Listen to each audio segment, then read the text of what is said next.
안녕하세요. 올해는 라파엘로 산치오가 사망한 지 500년이 되는 해입니다.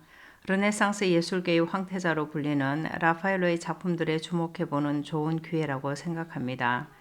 이번 영상에서는 바티칸 박물관 안에 있는 라파엘로의 방들 중 서명의 방을 방문해 보겠습니다. 방들은 모두 4개입니다. 서명의 방, 엘리오도로의 방, 보르고 화제의 방, 콘스탄티누스의 방입니다. 라파엘로는 1508년에서 17년까지 이 방들의 벽화를 직접 그리기도 하고 지휘하기도 하고 그가 사망한 후에 제자들이 그리기도 합니다. 원래 이 방들은 알렉산드로 6세 보르자 교황의 사저였는데 1500년도 초 전임 교황을 몹시 싫어한 줄리오 2세 델라 로베레 교황이 완전히 다른 용도로 바꾼 것입니다. 라파엘로는 1508년에 줄리오 2세 교황의 부름을 받고 이곳에서 교의적인 관점에서나 발전된 미술 양식에서나 르네상스의 가장 풍부하고 위대한 정신 중 하나를 실현합니다. 그때 그의 나이는 25살이었습니다. 당시의 교황은 미켈란젤로도 불러 시스티나 소성당의 천장화인 천지창조를 그리게 합니다. 미켈란젤로는 33살이었습니다. 그러니까 두 사람은 1508년에서 12년까지 거의 같은 공간에서 작업을 하는 셈입니다. 당시 라파엘로는 젊은 나이에도 불구하고 신학적이고 철학적인 깊은 내용을 프레스코 기법으로 완벽하게 표현해냅니다. 이로써 이탈리아 르네상스의 위대한 예술가 삼총사 중 한 사람으로 이름을 올리고 성 베드로 대성당 건축공사 책임자로 임명됩니다. 사용한 회화법인 프레스코 기법은 벽에 회반죽을 바르고 그것이 마르기 전에 채색을 합니다. 그러면 회반죽이 마르면서 그림의 색을 흡수하여 벽과 그림이 일체가 됩니다. 회반죽이 마르는 속도가 빠르기 때문에 속도를 계산하여 반죽한 것을 발라야 하고 바른 면적과 채색의 분량을 정해서 신속하게 작업을 해야 합니다. 이제 서명의 방으로 가보겠습니다. 라파엘로가 가장 먼저 직접 온전히 그린 방입니다. 줄리오 2세 교황이 개인 서재와 도서관으로 사용하려고 했고 교황의 가장 중요한 업무 중 하나인 공문서의 서명과 봉인을 하던 곳입니다. 교황의 명에 따라 교황 청내 한 신학자가 이 방에 도상 계획을 세웁니다. 신학과 철학의 관점에서 본 진선미가 주제입니다. 인간의 본질과 깊이 연관된 세 가지 카테고리라고 본 것입니다. 이것은 인문주의와 그리스도교를 연결하는 신플라톤주의를 부각시키는 것이었습니다. 라파엘로는 이 계획을 충실하게 실행에 옮깁니다. 양쪽 벽의 거대한 벽화는 거룩한 성사에 대한 토론과 아테네 학당입니다. 거룩한 성사에 대한 토론은 신학에 의해서 밝혀진 진리를 표현합니다. 가장 먼저 그린 그림이고 방대한 구성과 함께 성체성사 안에서 일치를 이루는 교회를 강조합니다. 윗부분에는 복된 사람들이 하느님을 찬양하는 승리의 교회를 표현하고 아래는 인간을 위해 스스로 빵이 되신 하느님으로 영적 투쟁 중에 있는 현세의 교회를 의미합니다. 성체를 중심으로 모든 인물이 원근법적인 구도를 형성하고 양쪽이 대칭을 이루고 있어 안정감을 줍니다. 라파엘로 미술의 특징이라고 할 수 있습니다. 작품을 통해 묘사하고 있는 인물들도 쉽게 알아볼 수 있습니다. 윗부분에는 양쪽에 천사들의 합창대 사이에 성부 하느님께서 축복하고 있고 그 아래 둥근 후광 안에는 성자 예수 그리스도가 있고 그 양옆에 성모 마리아와 세례자 요한이 있습니다. 그 아래 비둘기 형상의 성령과 아기 천사들이 들고 있는 4대 복음서가 있습니다. 가운데 구름 위에 앉아있는 두 그룹은 구약과 신약 성경에 나오는 복된 사람들로 승리의 교회를 상징합니다.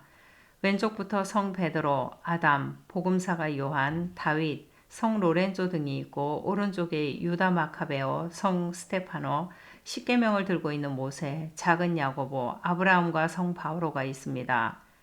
그림의 하단에는 교부들과 신학자들이 제대 위에 올린 성체의 신비에 대해 토론을 하고 있습니다. 여기에서 라파엘로는 1500년도 초에 유행하던 방식대로 당시의 배경을 담으면서 오래전에 사망한 인물과 최근의 인물을 함께 표현합니다. 제대 오른쪽 수도자의 모자를 쓰고 있는 사보나롤라와 머리에 월계관을 쓰고 있는 단테를 넣은 것입니다. 벽화를 그린 공간의 구조를 약간 둥글게 펼쳐놓음으로써 장소가 협소하지 않게 더 넓게 보이도록 했습니다. 동시에 아래 위로 구분된 두 층을 성부, 성자, 성령이 일직선을 이루는 수직적인 구도로 일치시킵니다. 라파엘로는 천장에도 각 벽에서 조명한 주제에 맞게 비유적인 묘사를 합니다. 이 작품 위에는 디비나룸 노티치에라고 적혀 있습니다. 계시와 섭리는 하느님으로부터 오는 기쁜 소식입니다. 그리스도의 육화와 십자가의 죽음으로 우리에게 마련해 주신 성체성사의 신비는 그런 점에서 진리라는 것입니다. 이것은 이성으로 도달하는 것이 아니라 오로지 하느님으로부터 오는 기쁜 소식입니다. 맞은편에는 아테네 학당이 있습니다. 여기에는 이성에 의해서 내려진 진리, 곧 철학에서 보는 지인을 표현하고 있습니다. 라파엘로는 학당을 중요한 회랑식 건물로 상상합니다. 콘스탄티누스의 성 베드로 대성당의 상자 모양의 천장에서 영감을 얻은 것으로서 거대한 벽감들에는 고전 시대의 조각상들이 있습니다. 안에는 고대 그리스의 위대한 철학자들이 그리스도교와 인식의 일치를 모색하고 있습니다. 가운데 희고 긴 수염을 하고 있는 플라톤은 레오나르도 다빈치의 얼굴을 하고 손가락으로 하늘을 가리키고 있습니다. 이상주의를 의미하는 반면 그 옆에 아리스토텔레스는 손바닥으로 아래를 가리켜 현실주의를 의미합니다. 두 사람은 각기 자연철학과 도덕철학을 대변하기도 합니다. 왼쪽에는 좀 못생긴 사람이 초록색 망토를 입고 몸을 반쯤 돌리고 있는데 소크라테스를 말합니다. 계단 앞 왼편 책상에 앉아 곰곰이 생각에 잠겨있는 듯한 사람은 헤라크리토스인데 미켈란젤로의 얼굴을 하고 있습니다.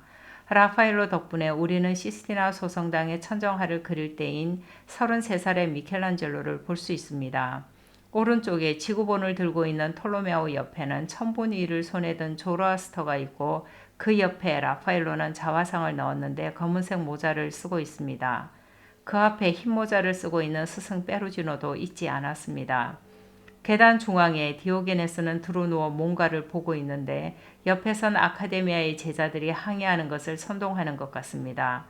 건물의 원근법적인 구도는 브라만테가 라파엘로에게 조언해 준 것으로서 그 시기에 줄리오 2세 교황이 브라만테에게 새로운 성 베드로 대성당의 공사를 의뢰했기에 그에 대한 예시로 보입니다.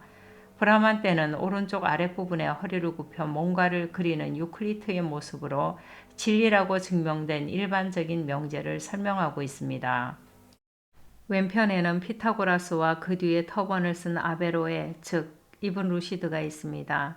이븐 루시드는 12세기 스페인 코르도바에서 활동했던 아랍인 철학자며 의학자로 아리스토텔레스 철학의 추종자였습니다. 라파엘로는 이븐 루시드를 약간 부정적으로 묘사하고 있는 것 같습니다. 그 옆에는 무신론을 주장했던 에피쿠로스가 기둥 위에 뭔가를 올려놓고 쓰고 있습니다. 플라톤, 아리스토텔레스, 소크라테스 등의 철학자를 계단 위에 세우고 피타고라스, 프톨레마이오스, 에오클레이테스 등 수학자, 과학자들은 계단 밑에 배치함으로써 모든 학문의 근원이 철학이라는 메시지를 주고 있습니다. 아테네 학당의 천장에는 카우사룸 꼬니치오라고 적혀 있습니다. 인간은 존재의 근원에 대한 물음에서부터 자기를 둘러싼 모든 것들에 대한 철학적인 물음들을 통해서 인식하는 능력을 갖추게 되는데 그것은 본능이고 권리이자 의무라는 것입니다. 인간의 인식 능력은 선택사항이 아니라는 것입니다. 이런 사물의 근원에 대한 인식을 통해 창조주며 역사의 주인이신 하느님께 도달하는 것입니다. 선은 덕과 법으로 설명해주고 있습니다. 정의와 관련한 것으로 사추덕과 신학덕이 문 위에 반달 모양의 공간에 있고 아래의 문 양쪽에 법이 있습니다. 왼쪽에 상수리 나뭇가지를 손에 들고 있는 여성은 용기를 상징합니다. 상수리 나무는 교황 줄리오 2세 가문을 의미하기도 합니다. 그 옆에 지혜는 거울을 들고 자신을 응시하고 있고 절제는 손고물을 들고 있습니다. 정의는 천장에 있습니다. 이들 사이에서 놀고 있는 아기 천사들은 세 가지 신학덕을 표현합니다. 사랑은 상수리 나뭇가지에서 도토리를 흔들고 있고 희망은 횃불을 들고 있으며 믿음은 하늘을 가리키고 있습니다. 그 아래 창문 양쪽에는 덕의 객관적인 표현으로서 법을 말하고 있습니다. 왼쪽에는 트레보니아누스가 민법을 시사하는 법령을 유스티니아누스 황제에게 전달하고 있고 오른쪽에는 줄리오 2세의 얼굴을 하고 있는 그레고리오 9세 교황이 교회법을 암시하는 교령집을 승인하고 있습니다. 민법과 교회법의 제정은 정의에 따른 것입니다. 이 모든 것이 갖춰져야 선한 것입니다. 천장에 그리스도교의 덕목을 기초로 정의의 여신이 들고 있는 법전에는 각자 자신의 행위에 따라서라는 의미의 운이 929의 수음이라는 글자가 적혀 있습니다. 법이 덕을 기초로 하지 않으면 좋은 법이 아니고 그것은 선하지도 않다는 것입니다. 반대편 창문 위에는 미가 있습니다. 줄리오 2세 교황은 아름다움은 하느님으로부터 오는 것이고 예술에 거처하고 있다고 말합니다. 인간이 예술의 매력을 느끼는 이유라는 거죠. 그리스 신화에 나오는 산 파라나소스에서 신과 인간들이 예술을 찬미하고 있습니다. 시에 대한 오마주도 있습니다. 그리스 신 아폴로가 9뮤즈의 여신들에 둘러싸여 리라를 켜고 있습니다.